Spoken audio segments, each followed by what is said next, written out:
Welcome to Pindar Poetry. We hope you learned something new. In this video, I will explain how to make bean dip with canned refried beans full guide. Open a 16 Oz can, heat gently, and stir in crushed garlic and a pinch of cumin. Add a tablespoon of olive oil and 2 tablespoons of water to loosen texture. Taste and adjust salt, lime juice, or hot sauce. Keep it warm while you prep toppings like cheese, cilantro, and diced tomatoes for serving. Warm and friendly, this step walks through ingredients and prep so you feel ready before cooking. Start by measuring a tablespoon of olive oil and a teaspoon of ground cumin. Mince 1 clove of garlic and squeeze half a lime for fresh juice. Keep cheese and tomatoes chopped and nearby so assembly is quick.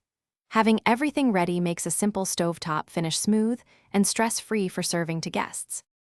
If this video is helping you, please subscribe and like so I can keep sharing easy recipes and tips. Quick recommendation: check out the Owala water bottle I keep by the counter for sips between tasting and prepping. It's handy and leak resistant. I've linked it and other deals in the description so you can grab one if you want. Thanks for the support, and now let's get back to the video. I guide you through a relaxed stovetop technique that keeps texture creamy and flavor bright. Warm the beans slowly, stirring every 30 seconds, and add a tablespoon of water if too thick. Blend in the olive oil and crushed garlic for richness, then taste for salt and lime brightness. Finish with a dash of hot sauce if you like heat. Serve in a warmed bowl with chips so everyone can jump in easily. Thanks for watching. Consider subscribing if we helped you.